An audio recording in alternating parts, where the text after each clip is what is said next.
J'ai l'habitude de parler constamment sur la problématique des grossesses non désirées et leurs conséquences qui sont l'avortement, les suicides, les crimes d'honneur, les incarcérations de médecins qui ont pratiqué ou de personnes qui ont pratiqué l'avortement et les enfants nés qui sont soit tués, soit abandonnés. Alors aujourd'hui, je voudrais insister sur une chose très importante, c'est que je voudrais qu'on parle en amont. C'est la prévention, et la prévention est très importante. On ne voudrait pas tomber dans le piège de grossesse non désirée. Donc, il faut prévenir. Et comme on dit, prévenir il vaut mieux prévenir que guérir. Cela veut dire, d'abord par l'éducation sexuelle, certes.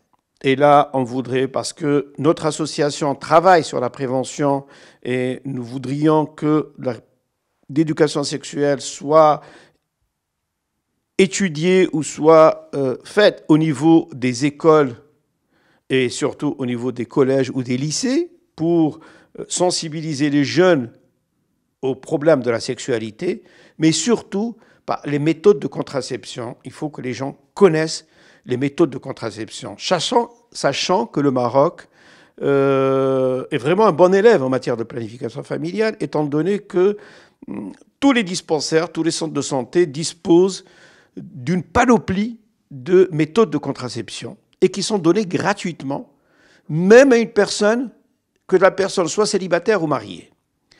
Mais la méthode sur laquelle je voudrais insister aujourd'hui, c'est la contraception d'urgence, que les gens ne connaissent pas beaucoup et qui mérite vraiment d'être connue parce que c'est une vraie bouée de sauvetage. Qu'est-ce que c'est cette contraception d'urgence? C'est que quand une personne a eu un rapport sexuel qui n'était pas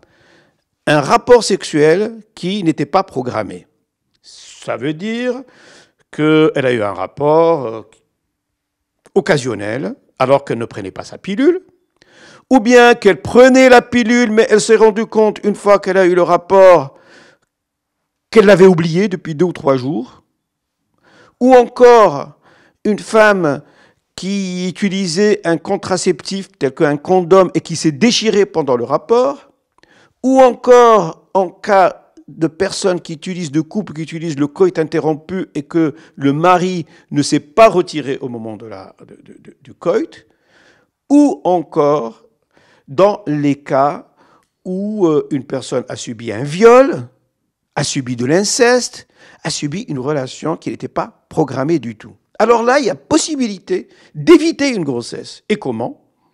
C'est en prenant la contraception, la pilule du lendemain, qui est une pilule qui n'est pas abortive. Loin de là, c'est une pilule qui va stopper de façon instantanée l'ovulation. Donc, pour que cette pilule soit efficace, il faudrait qu'elle soit utilisée avant que la femme n'ovule. Si la femme n'a pas encore ovulé, si elle a déjà ovulé, là, la pilule ne peut pas être efficace. Et là, je veux comparer 2 types de pilules qui existent en pharmacie. Il y a le Novonorgestrel ou le Norlevo, et il y a même Navela, qui est une pilule qu'on peut utiliser dans les 3 premiers jours après le rapport sexuel. Mais je veux insister sur l'autre pilule qui est plus récente, c'est l'ulipristal acétate ou l'Elawan, qui, elle, a beaucoup plus d'avantages que la première. D'abord parce qu'elle est 3 fois plus efficace et elle peut être utilisée jusqu'à 5 jours. Mais la chose sur laquelle je veux insister, il ne faut pas attendre les 5 jours. Il ne faut pas attendre les 5 jours pour prendre cette pilule. Il faut la prendre le plus rapidement possible après le rapport sexuel. Moi, je dis même pour des personnes qui n'ont pas l'habitude d'avoir des rapports sexuels, mais qui l'ont une fois de temps en temps, c'est bien de l'avoir même dans son sac. Cela veut dire, dès qu'elle s'est rendue compte qu'elle a eu un rapport, elle peut la prendre. Mais, là encore, j'insiste sur une chose, c'est que ce n'est pas une méthode, une contraception de routine. Cela veut dire qu'il ne faut pas la prendre de façon répétitive. Parce qu'elle est bourrée d'hormones, il contient 30 mg d'ulipristal acétate, ce qui est énorme, et donc il ne faut pas la prendre de façon répétitive. C'est une méthode d'exception. C'est une méthode, c'est une bouée de sauvetage qu'on peut prendre une fois de temps en temps, une fois tous les 6 mois, ou une fois par an, ou 2 fois par an, mais ne pas la prendre. Parce que je sais, et les pharmaciens me le disent, il y a des femmes qui ne prennent aucune contraception et qui, à chaque fois qu'elles ont un rapport, elles vont prendre la pilule du lendemain. Non, là, il y a quand même un risque. Sachant aussi que c'est une pilule qui est donnée sans ordonnance, mais le pharmacien a un rôle à jouer, c'est qu'il doit quand même poser une ou deux questions. D'abord, est-ce que la femme n'a pas de contre-indication qui sont l'antécédent de cancer du sein et l'antécédent de maladie thromboembolique? Ça, c'est la première chose.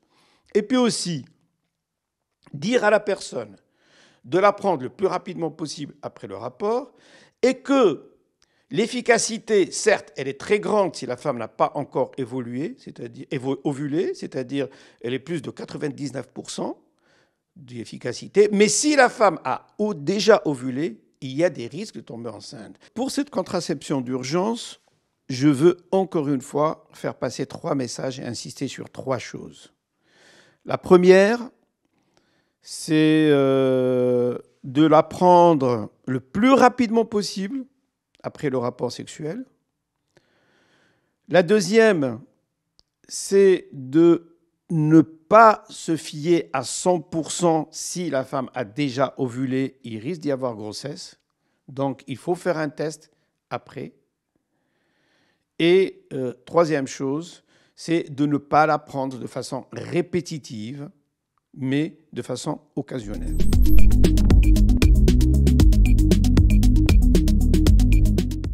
Nous avons fait un collectif qui s'appelle Collectif des libertés fondamentales au Maroc, et qui est constitué par 8 membres connus sur la scène nationale et même internationale, qui sont Madame Asma Al-Mrabat, Monsieur Driss Ben Hima, Madame Yasmina Baddou, Monsieur Jalil Ben Abbas Tarji, Madame Khadija Al-Amrani, moi-même Shafiq Sharaibi, Madame Monique El-Grichi et Monsieur Mohamed Gaizi. Alors, dans ce collectif, nous avons fait un livre sur les propositions de réforme des libertés fondamentales. Ces propositions, avant de les faire, d'abord, nous avons vu qu'est-ce que ça posait comme problème au niveau de la société, d'une part, et puis aussi, nous nous sommes concertés avec plusieurs personnes, des théologiens, des gens de Rijal Din, et d'ailleurs, Madame Asma Al-Mrabat aussi, qui est très qui est qualifiée justement dans ce domaine. Nous avons proposé des réformes sans pour autant être contre l'islam modéré de notre pays. Alors, par exemple, nous proposons, en matière d'héritage, nous proposons qu'il n'y ait, bon, peut-être effectivement qu'on ne peut plus toucher, de dire que le double, le garçon hérite le double. Ça, c'est écrit dans le Coran, donc on ne peut pas le changer. Mais il y a possibilité d'introduire le testament. C'est-à-dire que la personne peut laisser un testament disant que ma fille peut hériter tant et que mon fils peut hériter tant. Il n'y a rien qui interdit ça. Il y a aussi la possibilité d'enlever at-tasib. Cela veut dire les personnes qui n'ont pas de garçon. Il ne faut pas que l'oncle d'Amérique, que n'importe quel oncle, très lointain, vienne par la suite dire « j'ai mon droit à l'héritage ». C'est quelque chose de pas normal. Ce sont des choses... Également, nous avons essayé de discuter les droits de tutelle des enfants après divorce. Nous pensons que le mari, parce qu'il ne faut pas penser que la Moudawana est faite que pour les femmes, elle est faite pour la famille, pour l'homme et pour la femme, que le mari a droit d'avoir le droit de garde autant que la femme, mais aussi d'un autre côté, que la femme puisse avoir la tutelle sur le garçon. Cela veut dire qu'elle ne nécessite pas l'accord du mari, qui peut-être n'est même pas là, pour enregistrer son fils à l'école, ou pour lui ouvrir un compte en banque, ou pour lui avoir un passeport, ou quoi que ce soit. Donc, c'est des choses qui sont très importantes. Je pense que ça ne fera qu'améliorer. Parce que qu'est-ce que nous cherchons? Nous cherchons qu'il y ait une famille harmonieuse et que l'enfant puisse vivre dans un milieu harmonieux, mais pas qu'il y ait un véritable conflit entre l'homme et la femme, c'est-à-dire entre la mère et le père. Nous avons proposé d'autres propositions, comme par exemple ne plus incriminer les relations sexuelles hors mariage, parce que nous savons que ces choses-là existent. Elles existent. On sait que, par exemple, dans un hôtel, un homme et une femme non mariés peuvent y aller et peuvent prendre 2 chambres, mais on sait très bien ce qui se passe à l'intérieur. Donc, pourquoi cette hypocrisie?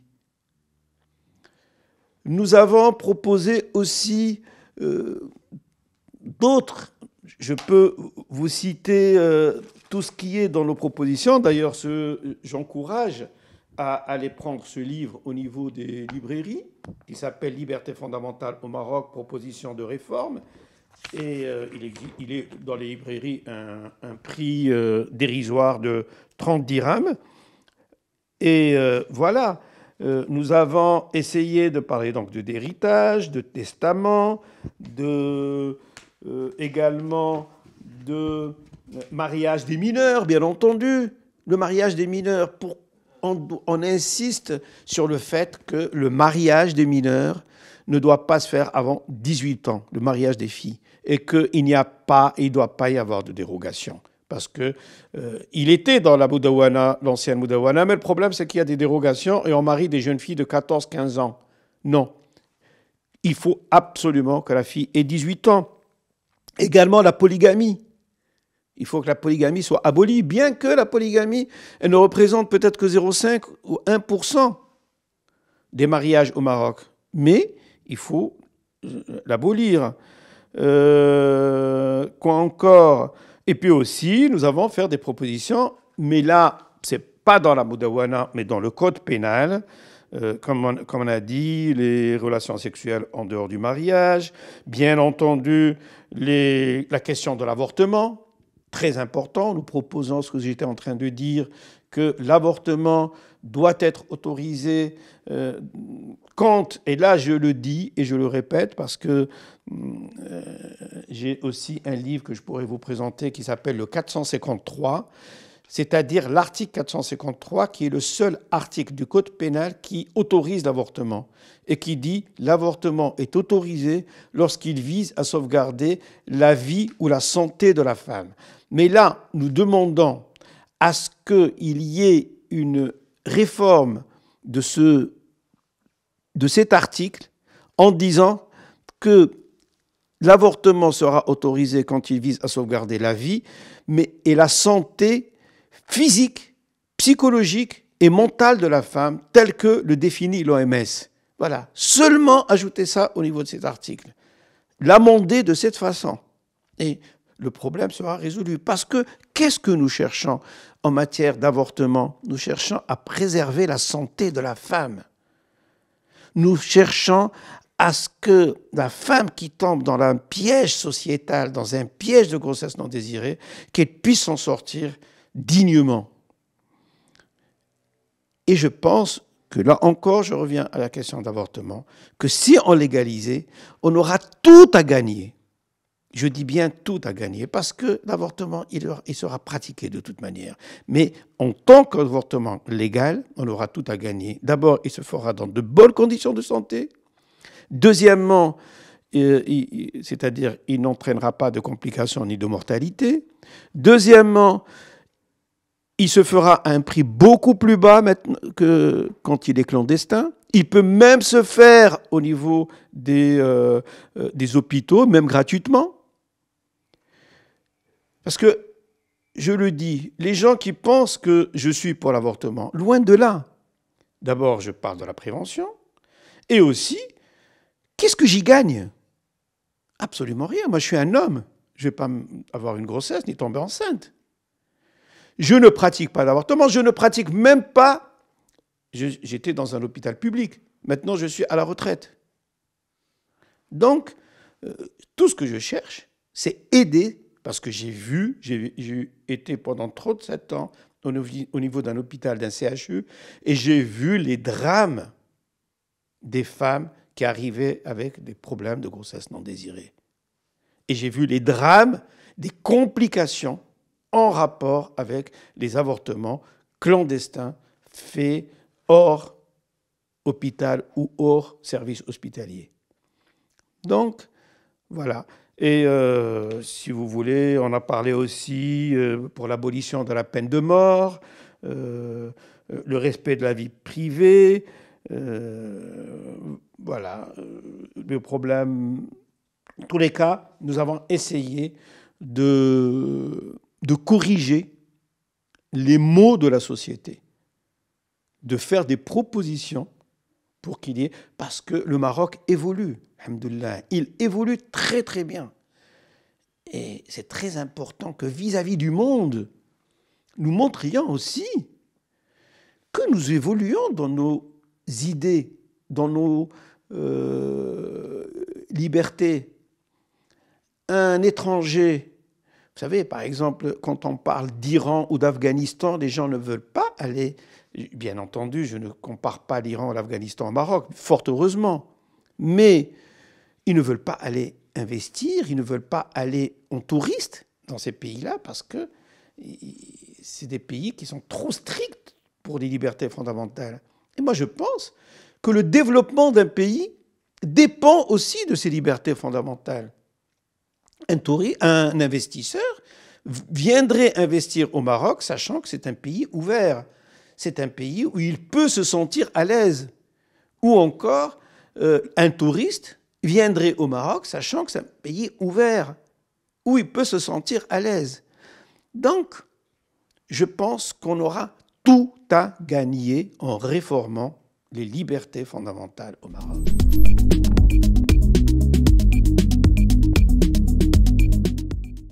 Il faut savoir que l'avortement au Maroc est malheureusement très répandu. Parce que selon une étude que nous avons faite en 2012, elle vaut ce qu'elle vaut, cette étude, parce qu'on ne peut jamais avoir des chiffres précis. Mais selon notre étude, nous sommes arrivés au chiffre de 600 avortements qui sont pratiqués par jour au Maroc. Alors on a beau dire que la loi les interdit, et bien malgré cela, ils sont pratiqués. Alors tant qu'à faire,